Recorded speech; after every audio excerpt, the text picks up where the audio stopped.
Hi viewers, welcome to our channel. ప్రస్తుతం మనతో పాటు దామ భారత్ గారు సీనియర్ జర్నలిస్ట్ వారితో ఒకసారి మాట్లాడదాం. సార్ నమస్కారం సార్. నమస్తే. సార్, సజ్జల రామకృష్ణారెడ్డి గారికి పవన్ కళ్యాణ్ గారు షాక్ ట్రీట్మెంట్ ఇస్తున్నట్టుగా మనకు తెలుస్తుంది సార్. అంటే సజ్జల గారు దాదాపు 200 ఎకరాల అటవీ భూమిని అండ్ చుక్కల భూమిని అంటున్నారు. ఈ రెండింటిని కూడా కబ్జా చేశారు అని చెప్పేసి ఆరోపణలు చేస్తున్నారు. పవన్ కళ్యాణ్ గారు కూడా అంటే అటవీ శాఖ మంత్రి కాబట్టి ఆయన రంగంలోకి దిగి మొత్తం ఎంక్వైరీ చేయాలని చెప్పేసి అధికారులను కూడా సూచించారు. మరి ఇష్యూలో ఏం జరిగే అవకాశం ఉంది? మేజర్‌గా ఈ చుక్కల భూమిని కబ్జా చేశారని ఆరోపణలు వస్తున్నాయి కదా సార్. అసలు ఈ చుక్కల భూమి అంటే ఏంటి సార్? తెలుగుదేశం మీడియా విపరీతంగా రాస్తుంది. సజ్జలకు డాష్ డాష్ డాష్ అని పెట్టి హ్మ్. సజ్జల 200 ఎకరాల వరకు కడప జిల్లాలో ఆక్యుపై చేసేసాడు. పవన్ కళ్యాణ్ దృష్టికి వెళ్ళింది. పవన్ కళ్యాణ్ అటవీ శాఖ మంత్రి కాబట్టి అటవీ భూములు, చుక్కల భూములు ఈ 2 రకాల భూముల్ని ఆక్యుపై చేశాడు అని తెలుగుదేశం మీడియా పెద్ద ఎత్తున రాస్తుంది. హ్మ్. సో అసలు నిజంగానే సజ్జల ఆక్యుపై చేశాడా? సో సజ్జల ఆక్యుపై చేస్తుంటే ఇప్పుడు పవన్ కళ్యాణ్ అందులో పై స్థాయి విచారణ సిఎస్ని ఆదేశించాడు, డీజీపీని ఆదేశించాడు, తర్వాత రెవెన్యూ అధికారుల్ని ఆదేశించాడు. అటవీ వీళ్ళతో కలిసి ఐఏఎస్ ఐపీఎస్ అధికారుల స్థాయిలో ఒక ఉన్నత స్థాయి కమిటీ దీని మీద విచారించబోతుంది. ఓకే. సజ్జలని నీట్గా ఇరికిచ్చేయబోతున్నారనేది వార్తలు వస్తున్నాయి. సో అసలు ఏం జరిగింది అనుకున్నప్పుడు సజ్జల వాళ్ళ ఫ్యామిలీ, సజ్జల రామకృష్ణారెడ్డి మొత్తం 3 బ్రదర్స్ వాళ్ళు.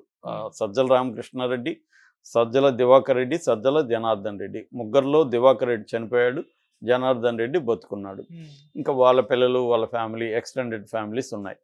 సో ఈవేళది సింహాద్రిపురం మండలంలో, పులివెందుల దగ్గర సింహాద్రిపురం మండలంలో మొసాలరెడ్డిపల్లి అనే ఊరు.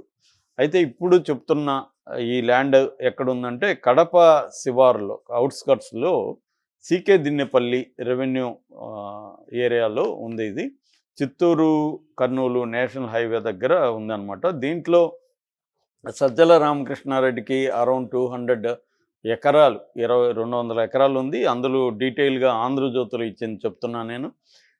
పట్టా భూమి 140 ఎకరాల 75 సెంట్లు ఉంది. గవర్నమెంట్ భూమి 10 ఎకరాల 2 సెంట్లు ఉన్నాయి. డీకేటీ అంటే దరఖాస్తు పట్టా అంటారు. డీకేటీ అంటే దరఖాస్తు అనమాట. దరఖాస్తు పెట్టుకుంటే పట్టా తీసుకుంటారు, దాన్ని డీకేటీ అంటారు.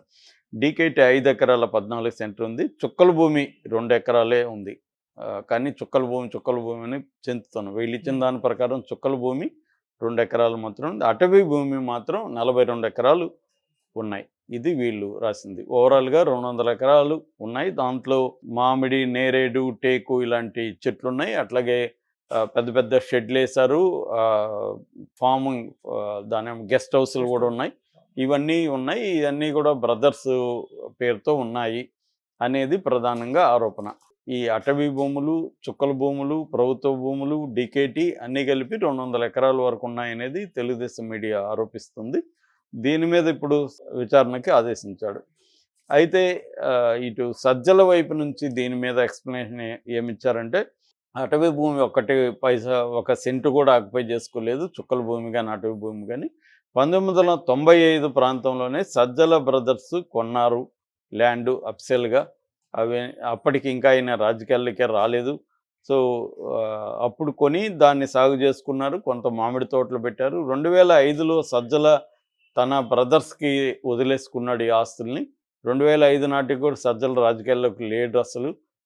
వైసీపీ పార్టీ ఏర్పడినాక సజ్జల రాజకీయాల్లోకి వచ్చాడు తప్ప అంతకు ముందేం లేడు. కాబట్టి అసలు దీనికి జగన్ను ఉపయోగించుకొని, జగన్ అధికారాన్ని ఉపయోగించుకొని సజ్జలు ఆక్యుపై చేసుకున్నాడు అన్న దానికి అసలు ఆధారమే లేదు.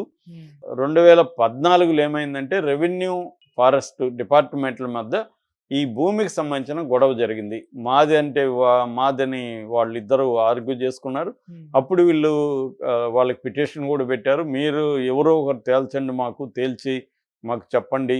అటవీ భూములు అయితే మేము వదిలేసుకుంటాము, రెవెన్యూ అయితే మాకు ఆల్రెడీ పట్టాలు ఇచ్చారు రెవెన్యూ వాళ్ళు, లీగల్గా మాదే అని వీళ్ళు చెప్పారు. సంయుక్త సర్వేలు కూడా జరిగాయి. కోర్టులో కూడా వీళ్ళు పిటిషన్ వేశారు. కాబట్టి ఇల్లీగల్గా ఏమీ ఆక్యుపేషన్స్ ఏమీ లేవు, అన్నీ కూడా లీగల్గానే ఉన్నాయి. కాబట్టి మాకు ఏ రకమైన భయం లేదు, మీరు ఏ విచారణ చేసుకోండి అని వాళ్ళు చెప్తున్నారు. అయితే ఇక్కడ చాలామందికి ఏంటంటే అటవీ భూములు అంటే మనకు తెలుసు, రిజర్వ్ ఫారెస్ట్ అంటారు. అంటే పల్లెల దగ్గర కొన్ని చోట్ల రిజర్వ్ ఫారెస్ట్ ఉంటుంది, గా ఉంటుంది. అక్కడ చాలా చోట్ల పల్లెల్లో, మా ఊరి ఏరియాలో కూడా మాది కూడా కొంత ఉంది ల్యాండ్ అక్కడ. మా కొంతమంది కలిపి కొన్ని ఎకరాలు ఉన్నాయి. అందులో అది ఫారెస్ట్‌దని, అది రెవెన్యూదని ఈ గొడవలు అక్కడ కూడా ఎప్పటి నుంచో జరుగుతాయి. కోర్టులో కూడా ఉంది. ఫారెస్ట్ వాళ్ళు కూడా వచ్చి సర్వేలు జరిపారు. వాళ్ళు రాళ్ళేశారు. మళ్ళీ అవి చల్లవని ఇంకొకడు ఎవడో పిటిషన్ వేశాడు. ఇలాగ జరుగుతుంటాయి మామూలుగా. ఓకే. సో, ఆ విషయం అయితే వాస్తవమే. ఇక చుక్కల భూమి అంటే ఏందనేది మనం చూద్దాం. చుక్కల భూమి అంటే ఏందంటే, బ్రిటిష్ వాళ్ళ కాలంలో నుంచి ఈ చుక్కల భూమి అనేది వస్తుంది. బ్రిటిష్ వాళ్ళ కాలంలో ఆంధ్రప్రదేశ్‌లో 10 లక్షల పైగా చుక్కల భూమి ఉందనేది తేలింది.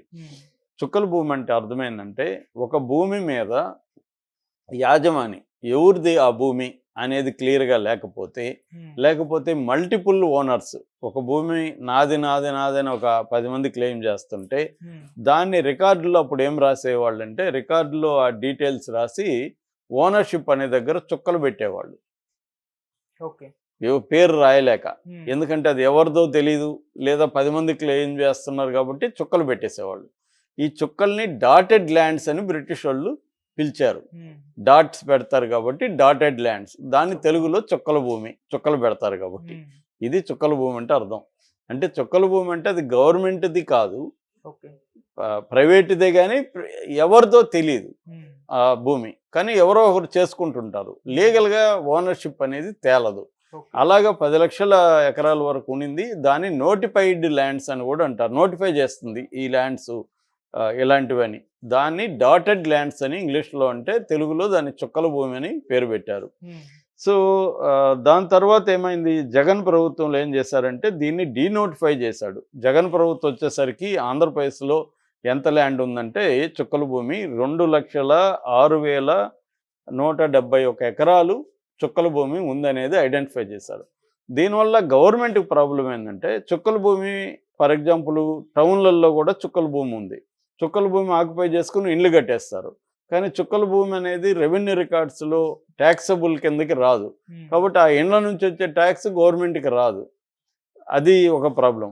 అట్లాగే లీగల్గా లావాదేవీలు చేయలేరు, రిజిస్ట్రేషన్ జరగవు లీగల్గా. కాబట్టి రిజిస్ట్రేషన్ ఫీజు రాదు. అలాగా దాదాపు ఒక 20,000 కోట్ల వరకు నష్టం జరుగుతుందనేది జగన్ ప్రభుత్వం గుర్తించి దీన్నంతా కూడా డీనోటిఫై చేసింది. డీనోటిఫై చేసి 12 ఏళ్ల కంటే ఎక్కువగా ఎవరైనా చుక్కల భూమి సాగు చేసుకుంటుంటే, అది సీలింగ్ యాక్ట్ లోపల కానీ లోబడి ఉంటే వాళ్ళకి అన్ని రకాల హక్కులు ఇచ్చేస్తారు. వాళ్ళు అమ్ముకోవచ్చు, లోన్లు తెచ్చుకోవచ్చు. అవన్నీ మామూలుగా అయితే చుక్కల భూమి మీద లోన్ ఇవ్వరు, అమ్ముకోవడానికి క్రయ విక్రయాలు సాధ్యం కాదు. అందుకని జగన్ రెవెన్యూ బిల్లులో ఇది పెట్టాడు. సో, అప్పుడే తెలుగుదేశం కానీ మిగతా వాళ్ళు విమర్శించిందంటే, ఈ రెవెన్యూ బిల్లు ద్వారా చుక్కల భూమిని నోటిఫై చేసేసి వీళ్ళే ఆక్యుపై చేసుకుంటున్నారు అన్న విమర్శ వచ్చింది అప్పుడు. సో, ఇది బేసిక్గా. అయితే ఇప్పుడు సజ్జల వాళ్ళు చెప్తున్నది ఏంటంటే, వాళ్ళు క్లియర్గా ఉన్నాయి డాక్యుమెంట్స్. అది ఫారెస్ట్దా రెవెన్యూ అనేది వాళ్ళిద్దరి మధ్య గొడవ, అది మాకు సంబంధం లేదు. మేము రెవెన్యూ దగ్గర తీసుకున్నాము, కొనుక్కున్నాము. వేరే వాళ్ళ దగ్గర కొనుక్కున్నప్పుడు రెవెన్యూ మాకు డాక్యుమెంట్స్ ఇచ్చింది. ఇప్పుడు వచ్చి ఫారెస్ట్ వాళ్ళు అది మాదంటే తీసుకోండి, ఫారెస్ట్ మీదైతే మీదని తేలాలి కదా కోర్టులో. ఫారెస్ట్ దాన్ని తేలాలి కదా. అది రెవెన్యూ డిపార్ట్మెంట్ ఫారెస్ట్ మధ్య గొడవ తప్ప మాకు సంబంధం లేదు అనేది వీళ్ళ ఆర్గ్యుమెంట్. నాకు వాళ్ళ ఆర్గ్యుమెంట్లో లాజికల్గానే ఉంది. కాకపోతే ఒకవేళ ఏదైనా అక్రమాలు జరిగితే కమిటీ వేయడం మంచిదే, తప్పేం లేదు. ఎందుకంటే ఫారెస్ట్ ల్యాండ్ని ప్రిజర్వ్ చేయాల్సిన అవసరం ఫారెస్ట్ డిపార్ట్మెంట్కి ఉంది కాబట్టి పవన్ కళ్యాణ్ ఆ స్టెప్ తీసుకోవడం తప్పు కాదు. సో, ఇప్పుడు పవన్ కళ్యాణ్ వేస్తున్న ఈ కమిటీ నివేదిక వచ్చిన తర్వాత